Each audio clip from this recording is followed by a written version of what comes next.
네, 안녕하세요. 여러분들의 구독과 좋아요로 이 채널이 유지되고 있습니다. 네, 영상 속도는 1.5배를 추천드리고요. 항상 구독자님, 멤버십 회원님들에게 감사하다고 말씀을 드리면서, 자, 이번 내용 앞서서 코인과수 유해 관련 청원, 유튜버가 됐던, 커뮤니티가 됐던, 그리고 해당 언론사들, 그리고 맘카페든 어디든 간에 가족, 친구, 지인 다 국민청원에 동참할 수 있도록 좀 부탁드리는 바가 될 것 같습니다. 한 달밖에 안 남았기 때문에 현재 제가 녹화 찍고 있는 시점에서 15%를 달성을 해주고 있고요. 주에 못해도 13,000명씩은 계속 동참을 해야 통과가 될 수 있다는 걸 참고하시길 바라겠습니다. 아무튼 많은 동참 부탁드리고, 그 다음으로 이게 통과가 안 됐을 때는요, 여러분들 이게 또 착각하는 게 있어서 이야기를 하지만, 금투세가 만약에 폐지를 된다라고 하면 코인은 기타 소득세로 갑니다. 네, 그렇기 때문에 이거 과세 유예가 되어야 돼요. 네, 그래서 금투세가 통과됐기 때문에 이거 상관없다 이러면 안 됩니다. 네, 본 내용, 내 알트코인은 상장 폐지 대상 리스트를 구별하는 아주 쉬운 방법 몇 가지를 좀 알려드리도록 하겠는데요. 일단은 저번 시간에 이제 해당 검토 기준이 뭐 간략하게 나왔죠. 9개 정도가 나와져 있는데, 이거 너무 어려워요 해도 객관적으로 볼 수 있는 부분하고 주관적으로 볼 수 있는 부분이 있는데, 주관적인 있는 해석 부분은 빼고 객관적인 내용으로만 내 코인이 해당이 되냐, 이것만 좀 보시길 바라겠습니다. 자, 이제 지갑 정보와 불분명한 정보가 미확인될 경우에는 이거 제끼겠다. 그리고 전체 유통량 부분도 이제 기존에 있었던 락업 물량을 제외하고 그렇게 하겠다라고 공지가 나왔으니까, 이거 위배되는 코인들은 다 싹이 도려 나간다라고 보시면 될 것 같고요. 그 다음에 백서 없는 거, 빗썸은 있고 코인원에는 없어요, 이런 것도 물어볼 수 있죠. 그러면 그 거래소 쪽에서만 상장 폐지 가능성이 여전히 남을 수가 있습니다. 그 다음에 이제 기술적인 보완적인 측면은 객관적일 수가 없기 때문에 요건 패스하도록 하겠고, 법규적인 준수는 자기 발행 코인, 다크 코인, 이런 부분은 이제 국내에서 절대로 상장하기가 상당히 어려워진다, 이렇게 보시면 될 것 같습니다. 그래서 이런 내용의 내 코인이 해당이 하나라도 되어져 있는지 한 번쯤 검색을 해보셔서 비중이 좀 높으신 분들은 최대한 물타기 부분도 지양하시고, 다른 쪽으로 비트코인이나 이더리움 쪽으로 또는 맞추던지, 아니면 마이크로스트레티지나 아니면 비트코인 레버리지 ETF를 이용을 해가지고 그렇게 좀 손실을 해칭하는 형태로 가져가시는 걸 추천을 드릴 것 같습니다. 그리고 여기서도 이제 나머지 이제 유통 장난, 과거에 위믹스 부분에 있었던 측면도 있었기 때문에 이런 점도 좀 보시길 바라겠고요. 커뮤니티 안에서도 이제 질문사항 중에 하나가, 구독자님들이 좀 가장 헷갈리는 게 이 상패 예상 목록입니다. 말 그대로 예상이기 때문에 이게 다 포함이 되는 게 아니에요. 근데 여기서도 이제 사람들이 생각하는 게, 디센트럴 랜드는 김치가 아닌데 왜 김치냐라고 이제 물어보시는 분들이 많더라고요. 내국인 비중이 높으니까 김치로 일단 필터링을 걸어서 이렇게 이제 이게 공유가 된 것 같은데, 대부분 그 사람들 이 조건까지 다 넣으면서 뽑기가 어렵다라고 보시면 될 것 같습니다. 그래서 이것도 좀 오해하시는 분들이 많이 계실까봐 한 번쯤은 설명을 하고 넘어가도록 하겠고요. 그 다음에 나는 이것도 싫고 저것도 싫어요 라고 이제 물어보시는 분들이 있을 거니까, 보게 되면 다오, 주체가 없는 코인들을 어떻게 할 거냐, 이제 비트코인 같은 경우가 되겠죠. 네, 그렇게 이제 주체가 없는 코인들은 어떻게 할 거냐 라고 하게 되면요, 자, 미국, 영국, 프랑스, 그냥 쉽게 이야기하면 미국하고 유럽, 아시아 쪽에 어느 정도 유동성이 좀 잘 나오고 거래가 2년 이상 되었던 코인들은 이번에 생각보다 좀 유예를 해줄게 라고 봐주시면 될 것 같습니다. 근데 이게 계속 이렇게 간다라고 생각을 하시면 안 됩니다.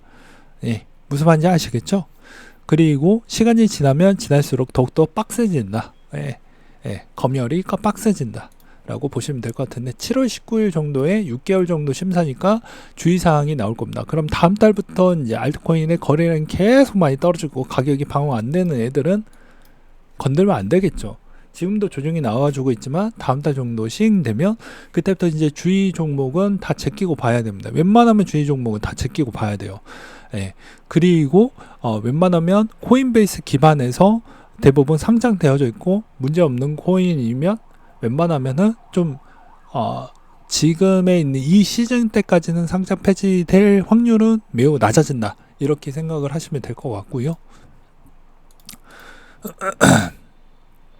그리고 이 600개 정도에서도 프로젝트 이행률이 좀 많이 낮아지는 건 주관적으로 좀 볼 수는 있고 논란은 있겠지만 그런 애들도 분명히 속아낼 것으로 보여집니다. 그래서 아무래도 뭐 코인 업계 대표들은 불만이 많고 투자자들도 불만이 많이 나올 것으로 보여지다 보니까 아마도 이 6개월간 심사면 내년으로 넘어가겠죠. 상장 폐지는 아마 대부분 내년으로 하지 않을까 싶습니다. 그러면 금투세가 유효하면 선의통산 받을 것이고요. 그리고 나머지 금투세가 폐지되더라도 코인 과세 유예 청원을 올려놨기 때문에 그 부분에 추가적인 검토를 좀 해줄 것으로 저는 기대를 하고 있습니다. 그래서 나쁠 건 없다.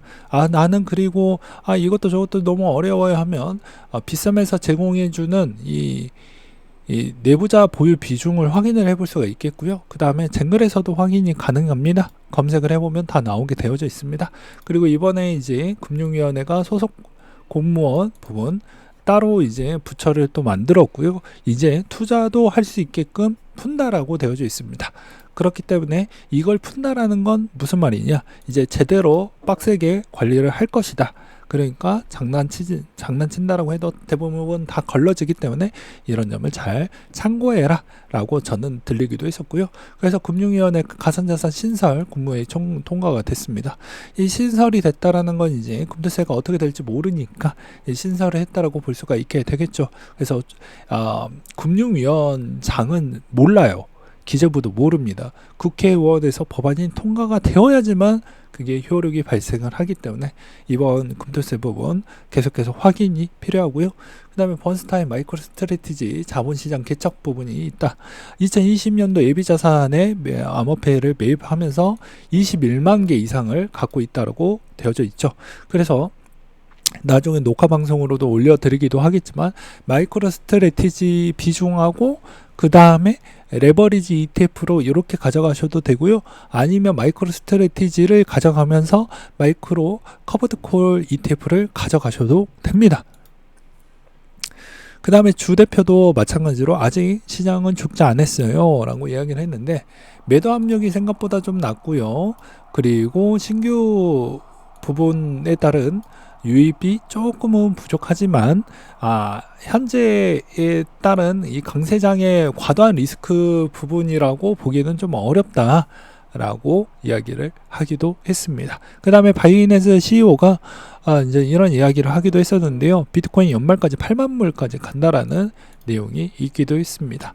그래서 지금의 대충 뉘앙스를 보게 되면요.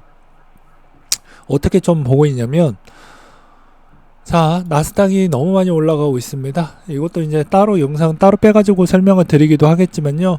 자, 2000 코로나 시즌 이전에도 19년도 때 이 구간 때 대부분 미국 지수 지 혼자만 갔습니다. 나스닥도 마찬가지고 지금 보면 기울기가 미쳤죠. 2만에 거의 코앞에 있습니다. 그러면 당연히 그만큼 많이 이쪽에 쏠려져 있다 보니까 비트코인 쪽에 자금이 잘 안 들어갔다라고 볼 수가 있겠죠. 저번에도 이야기를 했지만 저축률은 이제 1분기에 다 소진을 했기 때문에 이제 카드론이나 이런 걸 써야 되는 카드론의 금리가 너무 높습니다. 그러니까 이것도 안 되고 저것도 안 되겠죠. 그럼 MMF 자금은 많이 쌓여져 있지만 ETF 자금 쪽에 순유출이 좀 왔다리 갔다리 하고 있죠. 그러면 이 자금 쪽에 어느 쪽으로 가겠습니까? 비테크 쪽으로 가고 있습니다. 또 비테크 7 쪽으로 많이 가고 있죠. 그래서 코인이 좀 지지부진하고 있는 현 상황이다 라고 봐주시면 될 것 같고요. 그 다음으로 아사히즈가 앱터스가 솔라나를 제키고 넘버2가 될 거라고 이야기를 하고 있는데 이거는 이제 아사히즈의 여러가지 이해관계 때문에 이런 발언을 좀 했다라고 보시면 될 것 같습니다. 그 다음에 XRP의 미결제 약정 증가와 변동성이 좀 보여준다. 이번에 이제 벌금이 좀 약해지면서 일시적으로 좀 나머지 다 밀릴 때 XRP는 좀 더 방어가 되었지만요. 이것도 결국 단발성 부분이다 보니까 잘 참고하시길 바라겠습니다. 현재 추세 패턴을 좀 보게 된다라고 하면 비트코인은 여전히 과거에 이 꼬리표 남았던 이 볼린저 밴더 선을 좀 깨고 만약에 내려온다고 해도 8,000선 정도대를 저는 보고 있는 실정입니다. 그러니까 8,000 초반대를 보고 있기 때문에 아무래도 다시 한번 조정이 나오게 되면 8,000 초반대 정도 선에서 또 모아가는 전략은 괜찮을 것 같고요.